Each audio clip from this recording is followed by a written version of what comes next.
I'll try to account for the 20 years in between the White House Conference on Families and Charlotte's endeavor.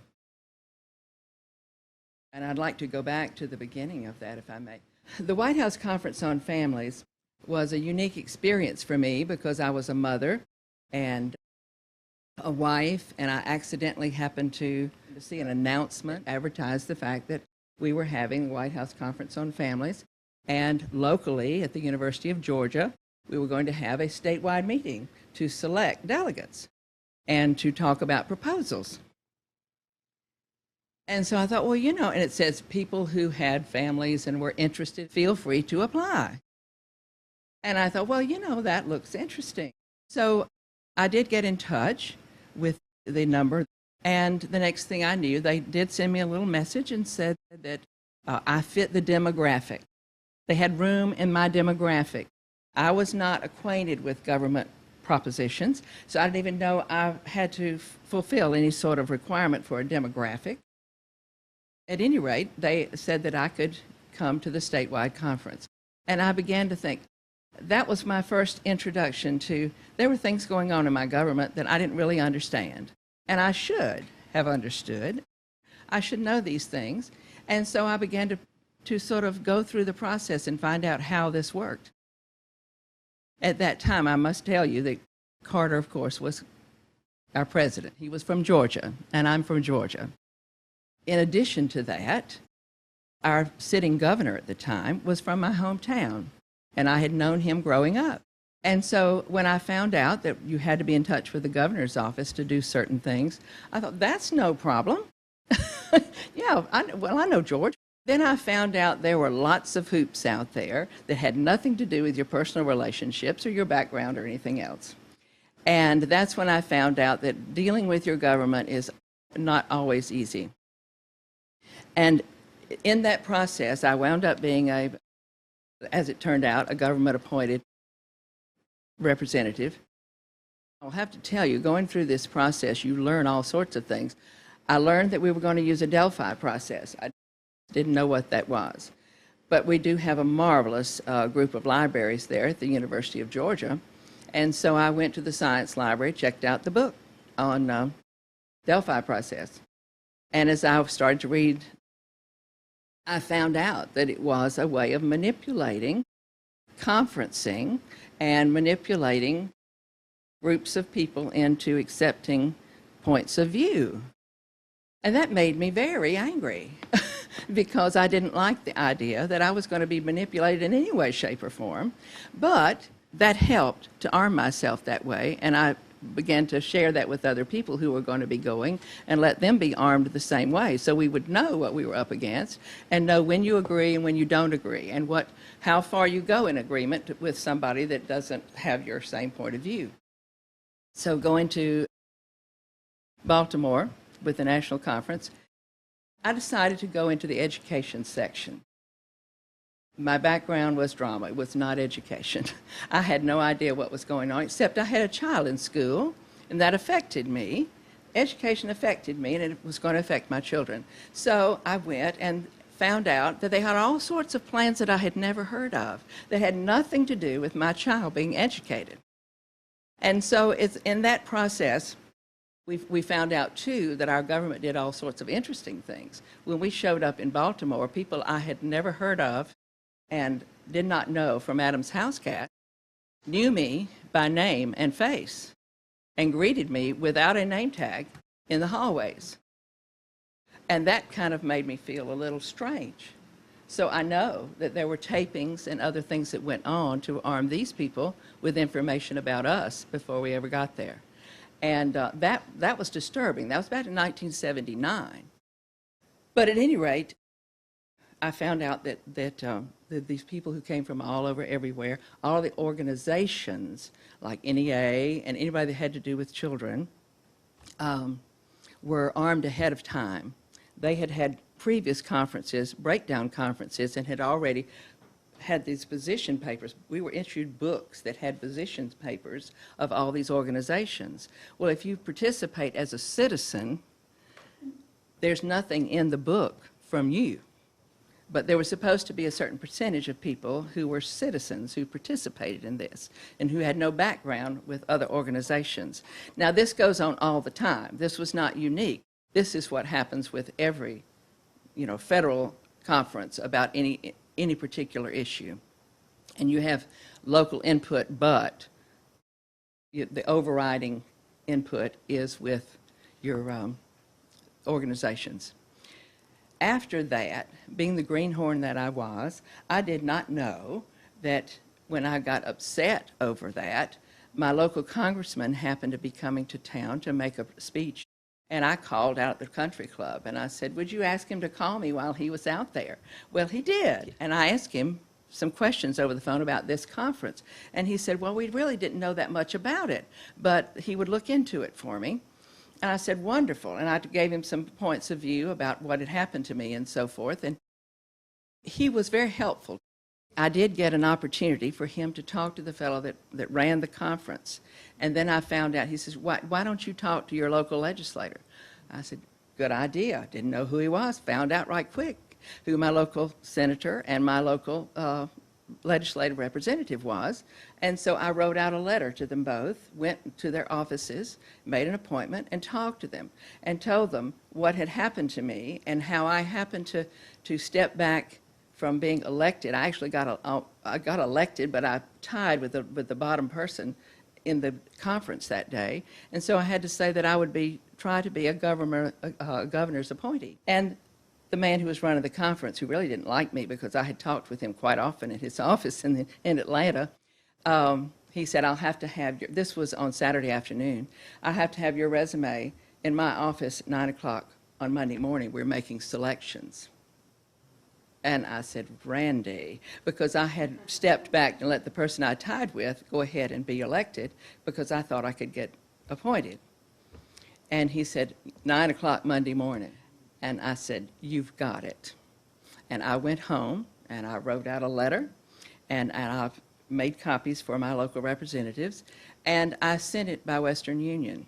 And it was on his office desk Monday morning at 9 o'clock. And I was sitting in my state senator's office that morning at 9:30. And my state senator happened to be an extremely powerful man, which I was happy to find out later, because he picked up the telephone. After I told him what I had been through, he picked up the telephone and called this gentleman and said, I've got a lady here in my district who seems like a reasonable person. She's a local person. She's been involved in things. And you should have her resume there on your office desk. And he said, I think she ought to be part of this group. Well, there was this big, long silence on the end of the line. And then I could hear him over the phone talking back to my senator. He was not happy. But I wound up being an appointee. And I found out that's how you do things. And that led to years of being involved in citizen lobbying, because I found out if you want to have your voice heard, you need to go and talk to the people in charge, and you tell them what you want them to know.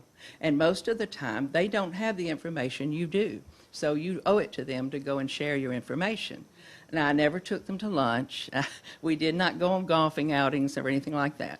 But at any rate, that was my baptism by fire into what's happening in education. And in so doing, I did manage to connect with other people in my state who were involved in national groups, which I had never been involved in before. And I met a number of them. They were wonderful people.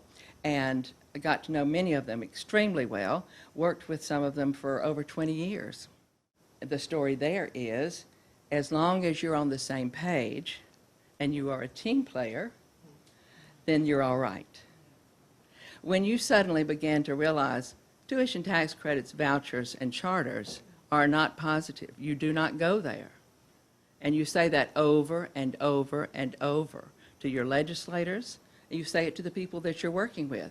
Most of them say, okay, yeah, right, because you know about that, I don't know about that, you talk to them about that. Fine. But then, at that time, when Reagan went out of office, and I'm sort of skipping around here, the national groups from D.C. started putting themselves down into the states. Heritage opened their Georgia Policy Center. And they have those every state has one. Heritage has their clone in every state, and they decided to move their activities down to the state level. And they raised money, they put out wonderful brochures, all sorts of things, but they never asked the people that they were working with locally, statewide, you know, do you agree with everything that we're doing? They just came in, and some other, well, even Focus on the Family came in and decided that those of us who were working together, that they would start publishing information about our state in their national publication and so forth. We shared what we were doing and with them, and they would put it out so that it could go to the people in your state. Sounded like a wonderful idea, but there's control and control and control. We were not used to having control. We were used to alerting the people in our state with the things that were going on and let them respond, let them talk to their legislators. Not anymore. And then when you get to the point where you are dead set against something that they want to do, suddenly you become anathema. You are not a team player. We cannot allow you to work with us. We will not give you support. We won't answer your phone calls. People that you had as friends and spent the night in their houses and helped their children, all of a sudden, we're playing politics. We're not doing policy, and we're not doing issues. We're doing politics. We're going to elect candidates. We're going to be in control. And that was not what those of us who wound up on the outside of the circle looking in were about. We were concerned about these issues. So I wound up on the outside looking in. And that's all right, because I did continue to affect legislation over time, because some of the legislators would call me when they'd get legislation and they would look at it and they think, you know, these folks want me to do this, but I'm not real sure. And I'd get a phone call and they'd say, you know, we've got this piece of legislation. You're not over here, but I'm telling you what's in this. Why are we not, you know, why are we doing this? And I would say, don't do that. That's not, you know, don't go there. Don't do anything that's going to help vouchers. Don't do anything that's going to take over charters. Don't do that. Don't pass that legislation. So, well, why are these other people telling me? I said, because they're involved in your political activity. And I said, but I'm telling you, don't do it. And he said, get yourself back over here. But you just don't do that. I'd moved on. I thought, okay, I'll do things nationally. I was speaking in some conventions and meetings and things and sharing. So I'll go back now and try to sort of bring you along about some of the other things that were happening during that time. I have a point of view that education is for the intrinsic enhancement of the individual, because the individual can then continue the culture instead of having limited learning for lifelong labor, which is where we're going now. And that's what school to work is. That's what school choice is. That's what the linking of schools and business and industry is. And that's where the charter comes in. C.S. Lewis said when education is supplanted by training, civilization dies. And so that's why we don't do these things. And I remember once actually being accused, say, you're not a team player. And I said, you're right. And when my team is going towards the wrong goal, I'm not going there. I'm going to say, hey, guys, we need to go this way. And so that was just not popular. I was not controllable. After the White House Conference on Families, I became the only person in the state of Georgia or anywhere else that happened to attend school at the University of Georgia who had ever checked out over 100 government documents from the government documents section. I used to carry them around in boxes for presentations to show people, you know, what we were doing and how, you know, here it's written in print. It's not my stuff. These are our government documents that you're paying for. And I would go ahead and recheck them out every time it came time to do, because nobody wanted them. Nobody wanted to look at them. And I had the best time. I mean, oh, really? But I spent hours at the university library. One of the things that I did that for was because when Carter was president, you know, he was very involved in the Global 2000 movement. And a lot of the things that we're dealing with now were part of that Global 2000 projection. And those were the UN and the Club of Rome. All of them were involved in setting forth what was coming in the future. And it's all in Global 2000. And Carter was very supportive of that. And one of the things that came out of that was to find out that there were these things called the human rights treaties that were signed by Truman at the end of World War II. And they were some of the initial documents that came out of some of the initial efforts by the UN. I did not find those in the university library, but a friend had given me a copy, someone that moved out of town, and she said, you know, my husband and I saw these and we were reading them. We were disturbed. You might want to see them. And I kept looking at them and thinking, oh, I don't want to get into that. Big, thick things, you know, little bitty print. And finally I started sort of looking around through some of it, and I was appalled. Just appalled, because some of the things that are going on in Agenda 21 were there in those pages. It was the number of how many little units of individual houses could be put on so many pieces of land, how large that piece of land was. This was global. This was not just in South Africa or somewhere. And that had become a real source of concern to me, and I thought, but they're languishing in the Senate, you know, nobody knows about them, nothing's ever going to happen. In one of the last years when Reagan was president, they were resurrected in the Senate and sent out for the committees to go over and to ratify them.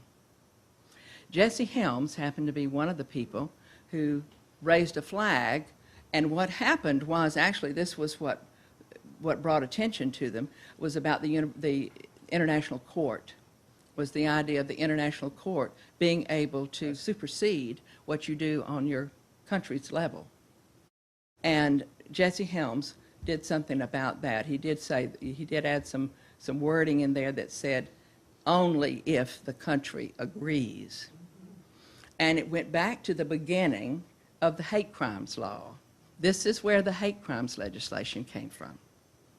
And I'll tell you, it was scary when I heard that the Senate was considering ratifying the human rights treaties, because I knew what was in them. They are ratified, and Reagan signed them. They are in effect, and they're the basis for Agenda 21 and for everything else that we see that's in a control in our life. We just don't know where it came from, but there it is. And so that came out of my many hours of spending in the library trying to catch up with where everybody else was in terms of what was going on in our government. And over these years, there's so many opportunities came up for me to learn different things. And I want to go back and make a point of, Charlotte was talking about charters being sort of the first effort to make this changeover in our government and in our education system. Actually, and you'll remember this, some of you that have been in education, school-based management was the first step in that direction. And that came out, and they went into the teacher centers to teach everybody, and the school boards were, you know, presented with that to say, you know, let's do school-based management, the teachers will love it, and so forth and so on. It didn't really work very well, not in our area. The county for Athens and the county for where I live, which is Watkinsville. We're a little more rural, but we merged together. But then after that came the charter proposition. And I lobbied against that proposition, and with Christian schools in our state, not to vote for or support voucher legislation, because the single dollar they took was going to control their school. Once you take a government dollar, you have to meet government standards. And I don't like to point fingers at one particular group, but I will, because they were the ones responsible for doing all of the things that happened in our state, and I think everywhere else as well. We had a group out of Heritage who came to hold hearings on legislation for vouchers in our state. And we had a marvelous little group of senators who were brought in there to hear these presentations, and they were being very receptive of all the different people. In fact, they even talked the homeschool people into coming in and asking for state dollars to help them do their homeschooling because they say that we're paying taxes twice. If we pay for the schools that we don't use, and then we're having to pay for our own education. I was on the long list because I got there a little bit later, and I just went and sat and talked to the legislators. And I said, you know, our state constitution says you are responsible for making available education for our children. And I said, and if you go home and tell anyone in your district that they can take our tax dollars and give them to any private school, any entity in our state, without your having control of what happens there, you just better go home, because you don't have any business sitting in those chairs up there, because you're lying to your people. If you're telling, well, I had some senators afterwards who came up to me and said, we had no idea that you felt that way. And thank you for saying that. Nobody else was, you know, they were kind of in a hot spot because, you know, all of it was positive, and they thought, well, yeah, maybe we can work with this and so forth. And I just told you don't monkey with the law just because somebody thinks it's a good thing. That was Global 2000. All of our Republican representatives were co-opted into supporting everything that was in Global 2000, including the standards, the changeover in the educational process. This was true in our state, and going for choice. We slowed the horse down for a while until, of course, we wound up with a Republican governor and a Republican-led legislature, the first time, these last 12 years, the first time in the history of Georgia that we've had the Republicans in control. And we have nothing but trouble, if you don't mind my saying so. The Democrats were not great. You know, we will say the Democrats were not great. That was not the point. It's just that we weren't going down that trail. And I say a we, and I'll own up to this. I did help work in one governor's election process, and they thought, the people in his group thought it would be great fun to play a trick on Cindi, because they knew that I was really not a Democrat at that point. At that point, I really wasn't a Republican either. But they thought it was a great idea to say, we're going to put Cindi on the state Democratic committee and see what she does. And so they did. They appointed me to the state Democratic committee. And I said, okay, all right, because I knew the governor, and I thought we were on the same track about what we were doing. And it gave me, they didn't realize what they were doing. I would go to these statewide meetings and sit right amongst our legislators. And I was there with them all day long. I got to talk to them and wear them down, you know. And then when I'd go to the Capitol and encounter them, you know, we'd been together. They knew me. And so it was a great tool. And I used it for our purposes, those of us who were there lobbying for issues, not for politics, but for issues. Because I could call someone out and they would come out in the hall and talk with me, and I could share with them. And so I did that for 12, in fact, I was appointed and then I was elected because they decided that I was the person that made their point of view, that they were inclusive as a party, that I made that real. I was their face of inclusiveness. So it worked out really well, but now we're in a different situation and we have real problems. And everybody thought that when we put the Republicans in power, everything was going to be great. Sort of like when we voted Reagan in, everything was going to be great. Everybody went to sleep. And that's what's happened. And we are down such a road, it's unbelievable. Agenda 21 out the wazoo. And just, you know, everything happening.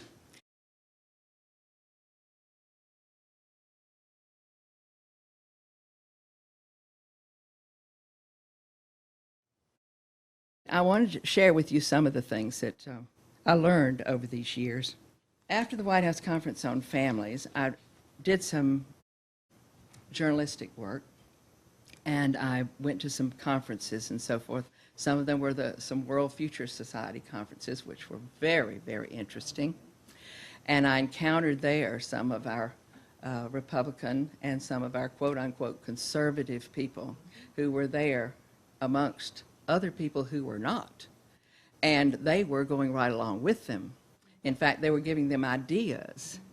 And I thought that was quite fascinating. I did come out of some of that, and I wrote an article which you can access on the internet, and it's called When is Assessment Really Assessment? That word had bothered me for a long, long time. I'd been asked to go down to Brunswick, Georgia, to give a presentation, and they gave me a list of things they wanted me to do a glossary for, and one of them was the term assessment, because that's what everybody was using then. You know, assessments. We're going to do assessments. We've got assessments coming. And I looked up the definition of assessment in the dictionary, and it said, this was the definition: to set an estimated value on property, etc., for taxation. The second definition: to set the amount of a tax, fine, damages, etc. The third definition: to impose a fine, a tax, or special payment on a person or property. The fourth definition: to impose an amount as a fine or a tax, etc. The fifth definition was to estimate or determine the significance, importance, or value of, to evaluate. And I have never found another definition in any other dictionary. That was a new dictionary that I had used at the time. And I began to think, why are the educationists using the term assessment? What does that really mean? And so as time went on, one of the things that we encountered was references to with planning, programming, and budgeting system. I remember visiting my superintendent's office, and he had the whole row of handbooks there in his office. First of them was the Handbook 2 for financial accounting, and that's where planning, programming, budgeting was fit into. They've since changed it to GAP and GAFFER or something like that. But at any rate, this was in the federal accounting program. So this was my response to that. And this was the end of a presentation that I gave on the Protection of Pupil Rights Amendment. In my testimony, I said, if our financial resource reporting is going to be unified by such a system, which is the planning, programming, and budgeting system, then are we not but a step away from unified goals for our educational outcomes? Now, this was in 1984. This is assuredly a step toward mandated national curriculum and interstate and interregional tax and financial management revisions. Will we not soon be sharing tax resources from region to region as needed to equalize educational opportunities and programs deemed exemplary or in the national interest to produce global-minded citizens? I didn't know all of that stuff. It just was an outgrowth of, as I was writing my testimony, that's just kind of where it led. That was in 1984, when none of us had even seen any of this before that. But it led to that kind of thinking. John Linder was my federal representative. And you know how much I'm going to love what I have to say about Mr. John Linder, because he is much involved with the fair tax, which is not fair in any way, shape, or form, and it is leading directly to what was said right here. That is what you use the fair tax for. And that's where we're headed. And that really did upset me, but when I realized that then they could let the money follow the child anywhere. If the money follows the child can go anywhere. And if we have equalization of how much money goes to individual children, if your child needs special help or whatever, and there's a school in Oklahoma, let's just send that child out there. There'll be somebody that can take care of them out there. And of course, the Chinese have introduced the whole proposition where you've got and we have dormitories that have been built in some states to house children from out of state. So we just do this. We just move things around. The family's not that important. The Chinese will tell you that, you know, they have a problem there because they only have one child per family. And so if they go and live in a dormitory and are there all week with people, with other children and so forth, it helps them socialize. I had that wonderful little Chinese lady that was at the Second Model Schools Conference with Willard Daggett who gave this little proposition to the people there, who just applauded, thought she was wonderful. And I sat there and thought, my word, what have we come to? My tax money is bringing people here to hear this from her. And, you know, she's saying, let's break up our families and let our children be taken care of elsewhere. After that, and going through, the next thing that I found was the book about human capital and America's future, which was edited by David Hornbeck and Lester Solomon. And in that, I'll read one of the little quotes there. If the new comprehensive system is to be outcome-based, careful attention must be paid to assessment strategies. The selection of outcome indicators will be informed by the availability of sound assessment instruments. Well, here we're talking about human capital, we're talking about business, and they're talking about assessment instruments. Well, tests are instruments. Assessments in education are instruments. So how does this really relate to education? The next thing that Hornbeck said, similar sensitivity is required in carefully defining appropriate assessment tools in other areas as well. In citizenship, a method should be developed for expressing qualitative aspects of participation activities. A different value could be placed on community service. Physical and mental fitness problems arise as we confront legal and even constitutional issues, self-incrimination, search and seizure. Perhaps a school system should plan to have all students undergo a physical exam in the 4th, 8th, and 12th grades as a health counterpart to the academic testing program. Again, the emphasis must be carefully determined assessment strategies that measure the outcomes to be achieved. I was trying to close on what the real definition, the education definition of assessment is. The next thing that came about, I ran across something called Visions, which was a newsletter put out by the Pacific Telesis Education Foundation in California. And in their little publication called Beyond the Bubble, they had a blurb that described, what different terms were, and that says educators are finding that new ways of teaching requires new forms of, and they had in quotations, assessment. Then, on their definition of assessment, it said, the act or result of judging the worth or value of something or someone. Well, we kind of come full circle about what assessment means. Then, after that, Alvin Toffler was referenced in that same little publication, and it said, Alvin Toffler, the author of such influential books as Future Shock and the Third Wave, has written that the spread of personal computers is the single most important change in the field of knowledge since the invention of movable type in the 15th century. He goes on to state that knowledge is the key to power in the 21st century, not mineral rights or military force. That was Alvin Toffler. Now, we're going to come to Mr. Gingrich, who was our Speaker of the House. And the year that he was elected to be Speaker of the House, they hosted in Atlanta a conference called Cyberspace of the American Dream. That was Mr. Toffler's book called Creating a New Civilization, the Politics of the Third Wave.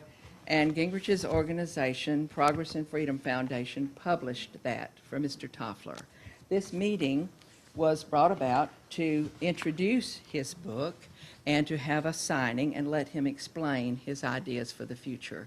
And at that particular meeting is when I found out that Newt Gingrich and Mr. Toffler had been very close friends for over 25 years at that point, and that was back in the 90s. And at that particular conference, there was a gentleman there that was representing their point of view in education. His name is Louis Pearlman. He wrote a book called Schools Out. That's one of the things he wrote. He also had written a book called Hyperlearning.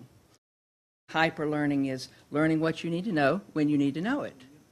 You don't learn it before, you don't learn it, later, you don't learn it in an abstract way. You learn it when you need to know it. That's training. That's not learning. That's not education. But here is what he says this on page 316 of his book. Nostalgic mythology about local control should not mask the reality that state governments have the constitutional authority, call the shots, and pay most of the bill for education. But government, local or otherwise, no longer needs to own and operate school systems or academic institutions. Here we are at charters and privatization, and the money following the child. He also makes this longer statement. If y'all bear with me as I read this, one possibility would be a human capital tax. The human capital tax might be simply the same as a personal income tax. Remember, we're doing away with personal income tax. We're going to fair tax. We're going to individual tax, human capital tax.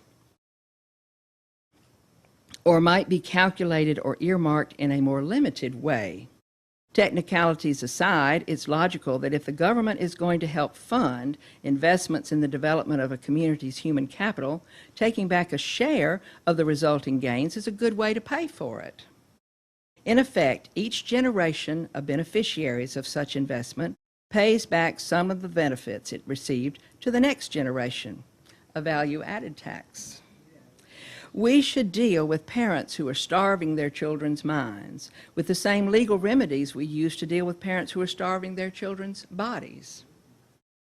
The media through which a micro-voucher system is provided will give public authorities more accurate information on what individual families and kids are doing than is currently available, making it easier to identify instances of neglect and abuse. There's no good reason why the learner should not be able to purchase services or products from any provider, whether public or private, in-state or out-of-state. Yep.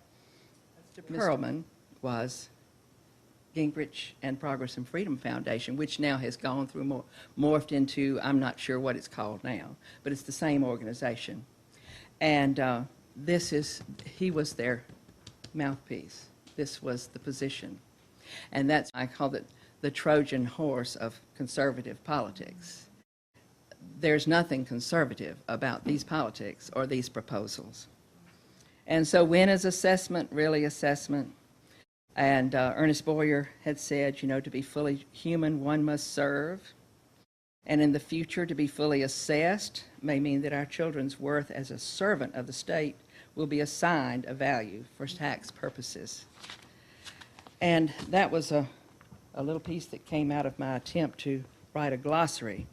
And it led me to encounter several things that were very uncomfortable to see and that are already in process. That is the problem. And all of the things that came out, Mr. Toffler, after Gingrich stood there and the dinner meeting that particular night, glowingly talked about all the wonderful things he and his wife Heidi had done and all of the books that they'd written and so forth. Mr. Toffler, one of the main points that he made in the speech that he made following that was that there's no such thing as national sovereignty. National sovereignty was a thing of the past. To applause from the audience. So when he did that, afterwards I went up and asked him, because I was there as a journalist, and I asked him to explain his position on national sovereignty to me just in a few words. He says, oh, it's been gone for a long time. Aren't you aware of that? There's no such thing as national sovereignty. Everything is global. And I said, well, thank you very much for that little piece of information. And since that time, that's the way they've been operating. And they were there at that particular meeting with a number of people. One of the people that they had there was the governor's office was representative from New Mexico because they were going to propose doing this conference of the states, which is the same thing as a constitutional convention. The constitutional convention didn't appeal to anybody, and that got defeated, so they came back with the idea, we'll call it a conference of the states. It's just a conference. It's not a convention. But they would have binding resolutions. So he was there to present his case, and they all were very happy. And Heritage was there. I can't tell you all the organizations that were represented at that particular meeting. But it's very difficult to tell people who've been given money to organizations for years, you are throwing your money down a rabbit hole when they think you just don't know what you're talking about. there were so many different organizations that were doing so many different things at that time. One of the things that was going on was Wyrick was doing the Free Congress research, and Heritage were joining together to do Alec, to create the American Legislative Exchange Council. And I encountered that even our Democratic representatives and our Democratic Speaker of the House was involved with Alec, and something came through from Alec. They gave it, good shrift. They would listen. And when I found out what Alec was doing, they had decided that ACIR, Advisory Council on Intergovernmental Relations, it was in Washington. They prepared legislation, and they did overviews of legislation in particular areas, and it was provided to the legislators in Washington. Alec was doing the same thing. They decided that we would do an alternative. We would do an alternative system of processing legislation, and we do it from the, what did he call it?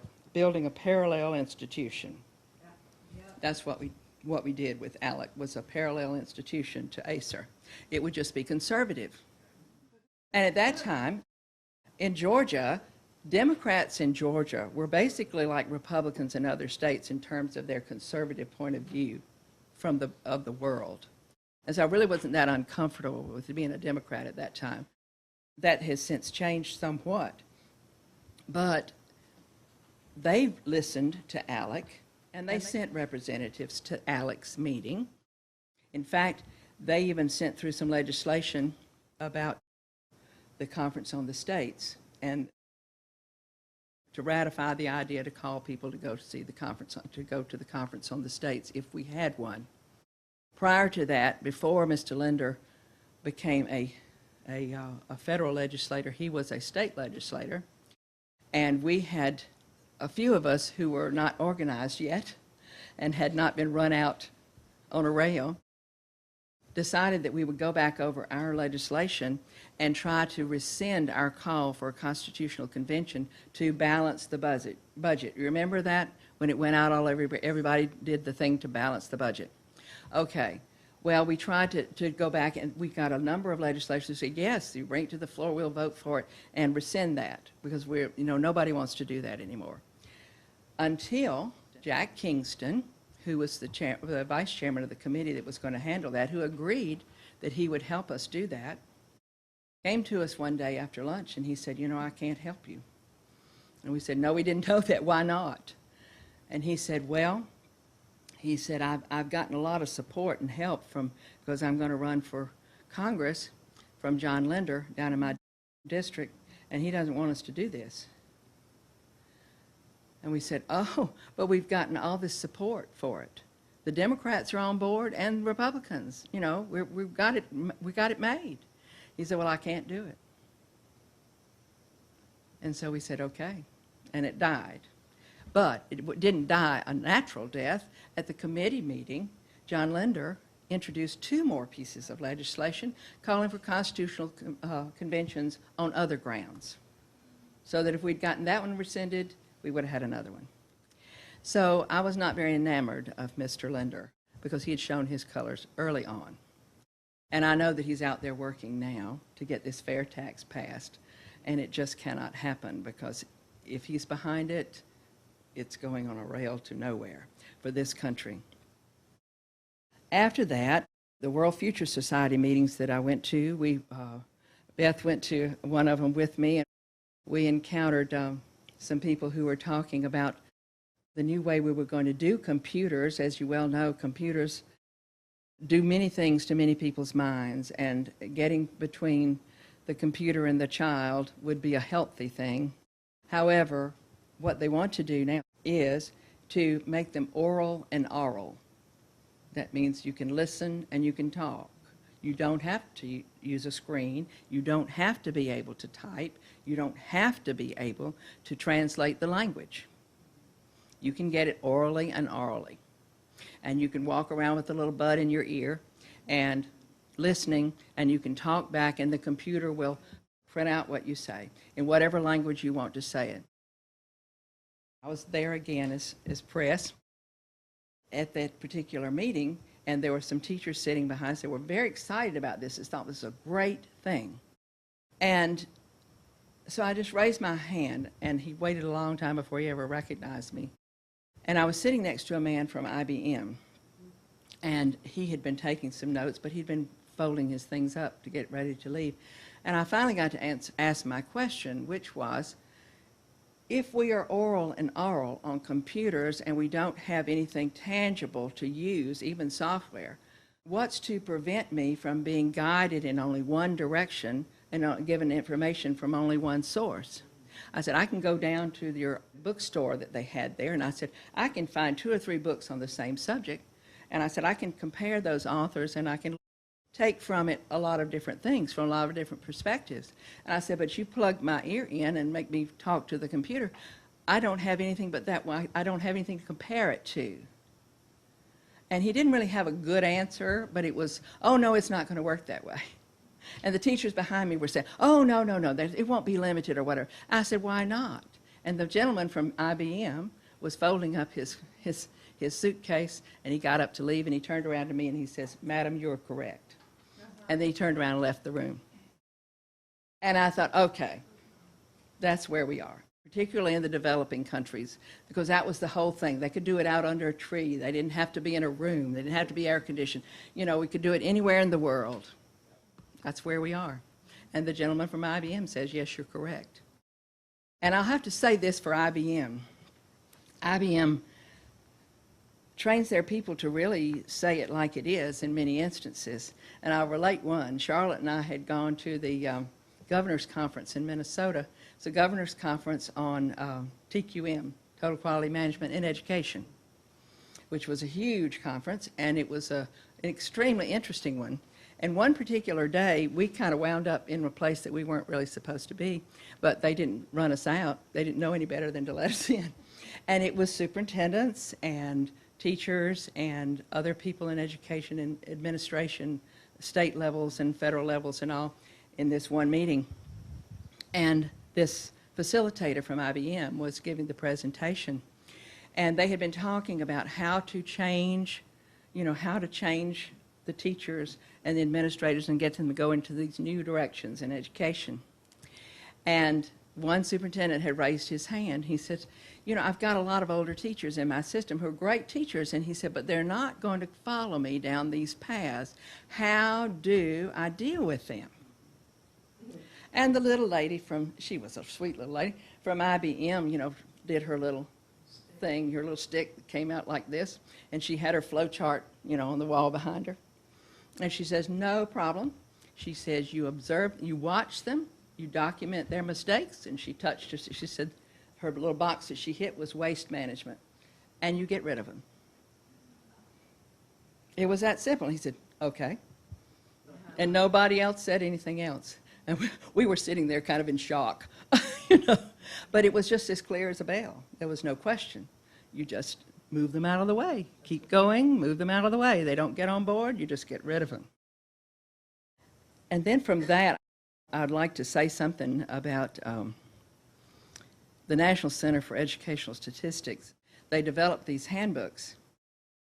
We were trying to get copies of them. We were seeing references to handbooks. Nobody had the handbooks. We didn't know where they were, and we couldn't get them. I went to the library. They didn't have them there. Not at that time. They did get them later. I asked them. All right. I went to a meeting that Larry McDonald, any of you remember Larry McDonald, who died in the airplane crash going to Russia. He was speaking one night. I was there covering it.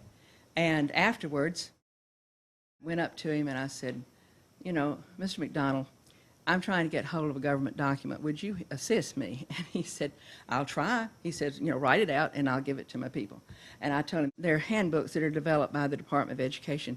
Could I get a copy of those? About a week or so later, in the mail came this huge package falling apart, and there were 8 handbooks there. There were more than what I asked for. He was not even my representative. But the 8th one, we found out that the mapping process, which was illegal at the time, they had mapped the United States down to the local school system And they had everybody mapped down to that extent, where they had the coding. See, these handbooks were for the computer coding for everything that happened in education. It's like medicine. You know, you have certain codes that you do for certain diseases and procedures and all that, and you ship it on off.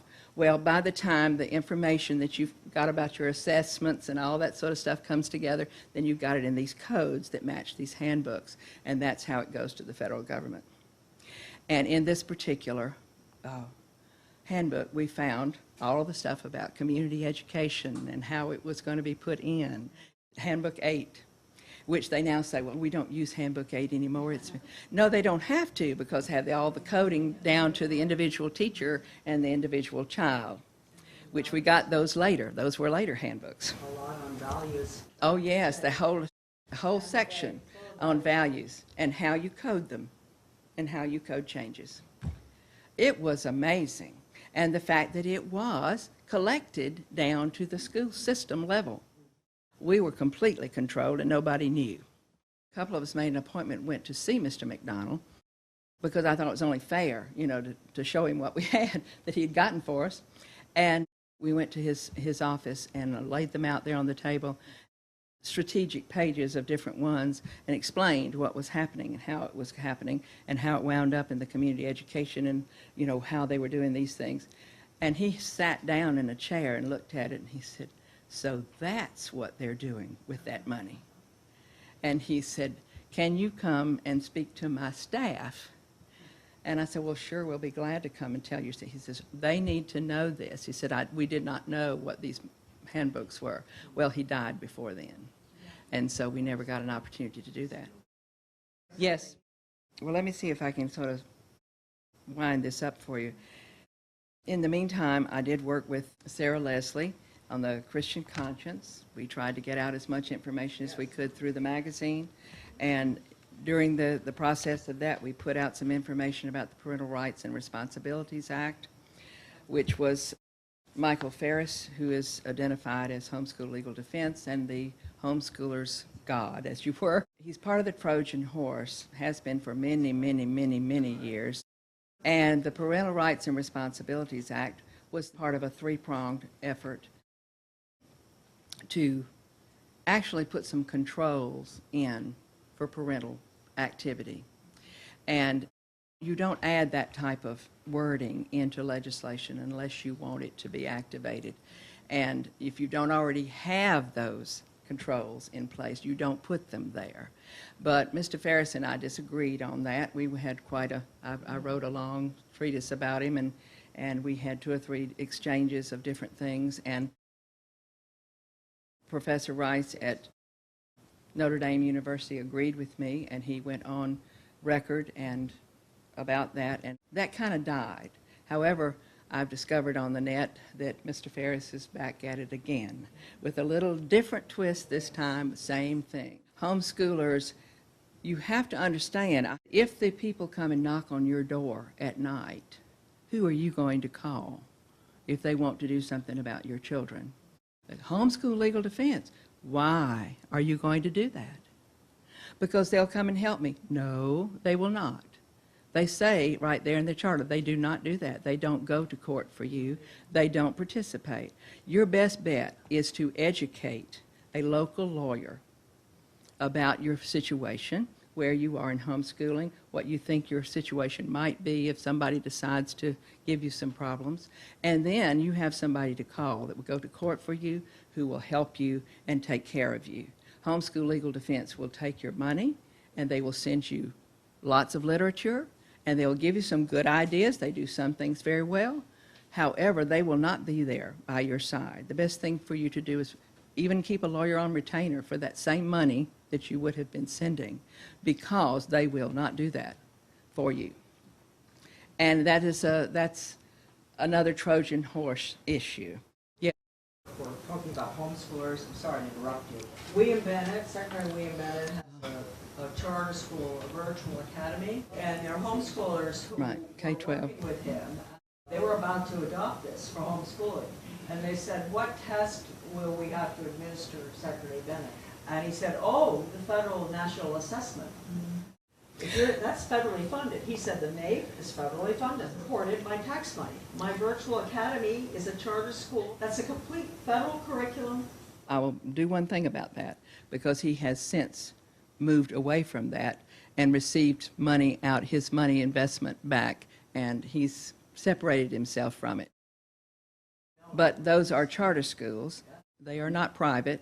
They are public schools, and they not only are subject to the NAEP, they are subject to the state level assessments as well.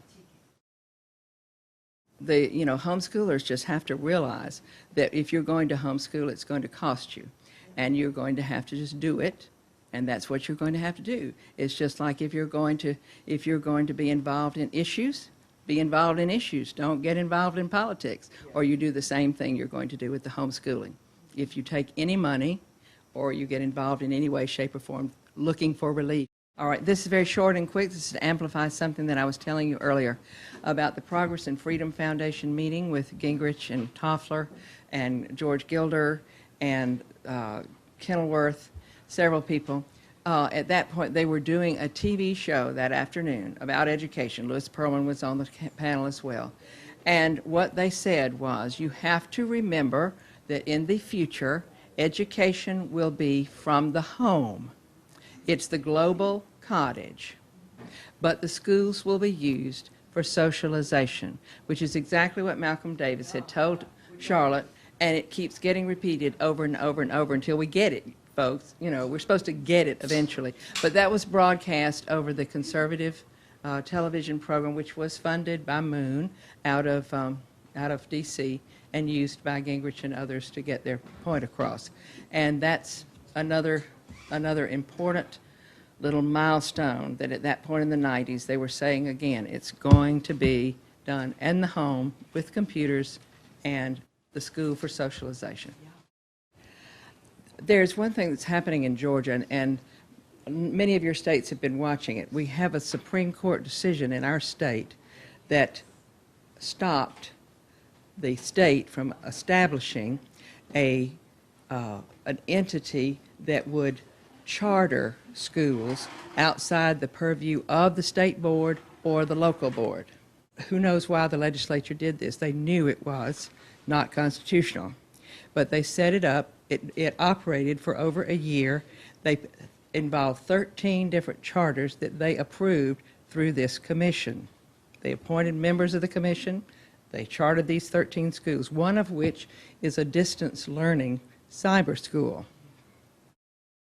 Well, when the state Supreme Court said, you cannot do this because our state constitution says there can be no special schools except those chartered by the State Board of Education for special needs. We have a school for the deaf. We have a school for the blind. Those are special schools chartered by, and, well, they're not charters, but they were created by the state, and they are state schools. And those are the only special schools around in Georgia. This commission was creating these charters as special schools. So what we have now, and if you all please put us on your prayer list, in November, we have on our ballot a constitutional amendment to allow the state legislature to appoint a commission to charter schools outside the purview of the state board or the local boards of education. And so if you would just please remember us that in November we can settle this issue and maintain our status as not being able to approve charter schools without permission of either the local boards of education or the state board. The state board can, at this point, charter a school if there's an appeal process where if you try on the local level and you don't get it, you can appeal to the state, but it's to the state board. And if the state board says, no, that's it, you just may as well go ahead and declare yourself a private school and get on with it. But we do need your prayers in this election cycle, because if this amendment passes, then the state has control and they can commission any way they want to. I know some of your other states have sort of looked to Georgia's situation to dictate what they can do. because probably your constitutions say the same thing. I do want to wind up one thing. Later on, with regard to this whole process of going to different conferences and things, did wind up in one that was very important. Empower America had this marvelous conference on school choice. And I went to cover that. It was held in D.C. at the Press Club. And William Bennett was there, and a number of people, Jeannie Allen was there, and a number of people. And there were some people from Washington State, whose last name was Spady, but they were not related to William. They were Richard Spady's children, and that was Dick's Hamburgers. If you go out to Washington State, if you go see Dick's Hamburgers, that's Dick Spady, Richard Spady.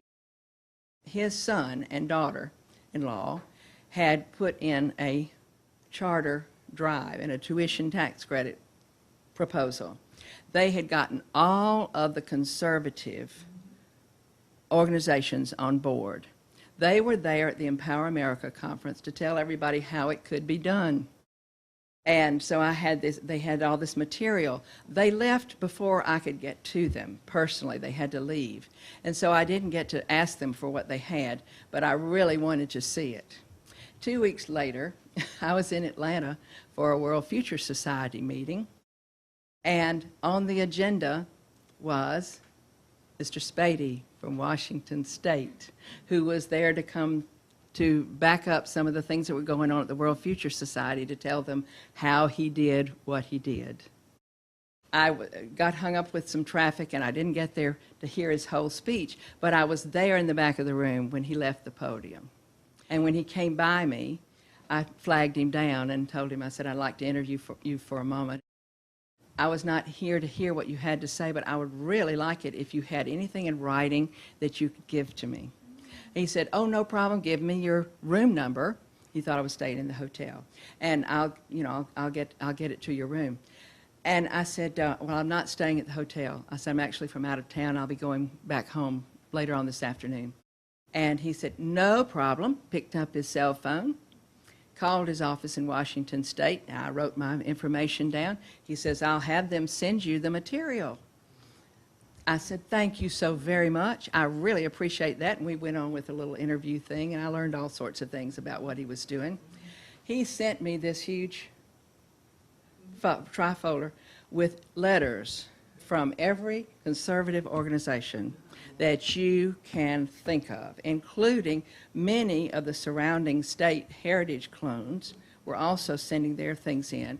And, lots of odd organizations as well. We think of as odd. They were not conservative, but they were, yes, NEA was behind them. They were all behind him. We have been had, and partly it's, I look at some of these organizations, and I think part of it is because these are issues that you can raise money on, that you can support your organization, that you can get your people busy doing, and they will stay busy and diverted. They will be diverted from what needs to be done, but they will stay busy and they will send you money. And that is one of the problems that we have in politics. Politics is the use and abuse of power. I was telling the girls the other day what I had explained to a government student of mine on the cuff, one day. He says, what is politics, Ms. Weatherly? And I said, well, and it just popped into my head, it's the use and abuse of power. And after I thought about it, I said, yes, it's the use and abuse of power. That's what politics is. And so we need to remember that that's what we're dealing with. Anything we do that's political in nature in any way, shape, or form, that's what we're dealing with. Either we're going to be used or abused. So be very, very careful. And thank you for your time, and I appreciate your attention.